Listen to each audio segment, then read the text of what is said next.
नमस्कार दोस्तों, आज के हमारे इस वीडियो में हम आपके लिए अहोई अष्टमी व्रत की पौराणिक कथा लेकर आए हैं। प्राचीन समय की बात है, एक साहूकार था जिसके 7 बेटे और 7 बहुएं थी। उस साहूकार के एक बेटी भी थी जो दीपावली पर ससुराल से मायके आई हुई थी।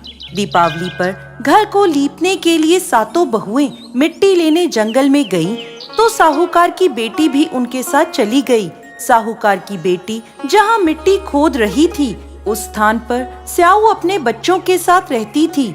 मिट्टी खोदते हुए गलती से साहूकार की बेटी की खुरपी की चोट से स्याऊ का बच्चा मर गया। इस पर क्रोधित होकर स्याऊ बोली, तुमने मेरे बच्चे को मारा है, अब मैं तुम्हारी कोख बांधूंगी। स्याऊ की यह बात सुनकर साहूकार की बेटी रोने लगी और अपनी भाभियों से एक एक कर विनती करने लगी कि वो उसके बदले अपनी कोख बंधवा लें। सभी भाभियों ने ननद के बदले अपनी कोख बंधवाने से इनकार कर दिया, लेकिन सबसे छोटी भाभी ननद के बदले अपनी कोख बंधवाने के लिए तैयार हो गई। इसके बाद छोटी भाभी के जो भी बच्चा होता वो 7 दिन बाद मर जाता। इस तरह एक के बाद एक उसके 7 पुत्र हुए, परंतु सभी मृत्यु को प्राप्त हो गए। इस समस्या का हल जानने के लिए पंडित को बुलवाया गया और इसका कारण पूछा गया। तब पंडित ने छोटी बहू को सुरई गाय की सेवा करने की सलाह दी। पंडित की सलाह मानकर छोटी बहू अगले ही दिन से सुबह सुबह जल्दी उठकर सुरई गाय की सेवा करने चली जाती। गाय का गोबर आदि साफ कर देती, उसे चारा डाल देती और साफ पानी भर दिया करती थी। यह सब देखकर सुरई गाय ने एक दिन सोचा, ये इतना सुबह सुबह मेरे सभी कार्य कौन कर जाता है, जल्दी उठकर देखना पड़ेगा। अगले दिन सुरई गाय सुबह सुबह तड़के उठकर बैठ गई तो देखती है कि साहूकार की छोटी बहू आई और उसका गोबर उठाकर चारा डालकर साफ पानी भरने लगी। तो सुरई गाय ने उसे रोक लिया और उससे पूछने लगी, तुम किस लिए मेरी सेवा करती हो?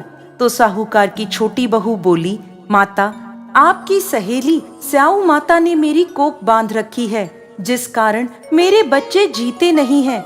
यदि आप मेरी कोख खुलवा दें तो मैं आपका बहुत उपकार मानूंगी। सुरई गाय ने उसकी बात मान ली और उसके साथ 7 समुद्र पार स्याऊ माता के पास जाने को तैयार हो गई। काफी दूर चलने के बाद वो दोनों थक कर एक बड़े से पेड़ के नीचे बैठ गए। उस पेड़ पर गरुड़ पंखनी का घोंसला था, जिसमें उसके छोटे छोटे बच्चे थे। थोड़ी देर में साहूकार की छोटी बहू ने देखा कि एक सांप उन बच्चों को खाने के लिए आ रहा है, तो उसने उस सांप को मार डाला। थोड़ी देर में जब गरुड़ पंखनी वापस आई तो खून देखकर सोचने लगी कि इसने मेरे बच्चों को मार दिया है, और वो अपनी चोंच से साहूकार की छोटी बहू को मारने लगी। तब वह बोली, मैंने तो सांप से तेरे बच्चों की रक्षा करी और तू मुझे ही मार रही है। ये सुनकर गरुड़ पंखनी खुश हो गई और बोली, तूने मेरे बच्चों की रक्षा करी है, तू जो चाहे मुझसे मांग ले। ये सुनकर साहूकार की छोटी बहू बोली, तू हमें 7 समुद्र पार स्याऊ माता तक पहुंचा दे। गरुड़ पंखनी ने उन दोनों को अपनी पीठ पर बिठाकर स्याऊ माता तक पहुंचा दिया।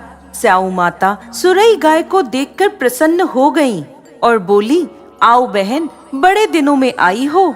अब आई ही हो तो मेरे बालों में जुएं पड़ गई हैं, वो देख दो। सुरई गाय के कहने पर साहूकार की छोटी बहू स्याऊ माता के सर से जुएं निकालने लगी।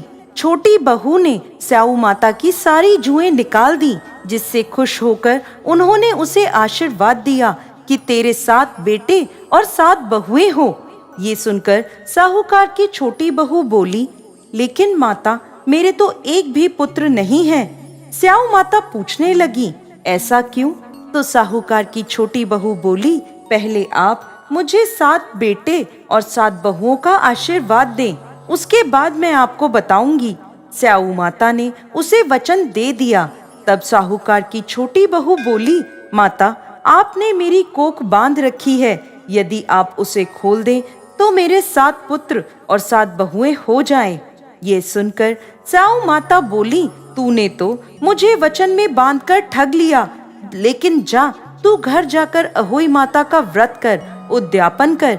तेरे 7 पुत्र और 7 बहुएं होंगी। छोटी बहू वापस अपने घर आई तो देखती है तो उसके 7 बेटे और 7 बहुएं घर में बैठे मिले। ये देखकर छोटी बहू बहुत प्रसन्न हुई। अहोई अष्टमी का दिन आया तो साहूकार की छोटी बहू ने 7 अहोई बनाकर 7 कढ़ाई दी। उधर उसकी जेठानियां कहने लगी, जल्दी जल्दी सब पूजा पाठ कर लो, अभी छोटी बहू का रोना धोना शुरू हो जाएगा। पूजा के बाद भी जब छोटी बहू की कोई आवाज नहीं आई तो उन्होंने जानकारी लेने के लिए अपने बच्चों को भेजा। बच्चों ने वापस जाके अपनी माँ को बताया कि वहाँ तो अहोई अष्टमी के उद्यापन का कार्यक्रम चल रहा है। ये सुनकर सभी जेठानियां दौड़ी दौड़ी छोटी बहू के घर पहुंची तो देखती हैं कि छोटी बहू के आंगन में उसके 7 बेटे 7 बहुएं हैं और छोटी बहू उद्यापन का कार्यक्रम कर रही है। ये देख वो छोटी बहू से पूछने लगी तो वो बोली, मुझ पर अहोई माता की कृपा हुई है। हे अहोई माता, जैसे पहले साहूकार की छोटी बहू की कोख बांधी वैसे किसी की मत बांधना, और बाद में जैसे उसे 7 पुत्र दिए, उन्हें लंबी आयु दी, वैसे ही इस कथा को कहने वाले, सुनने वाले और हुंकारा भरने वाले सब पर कृपा करना। जय अहोई माता।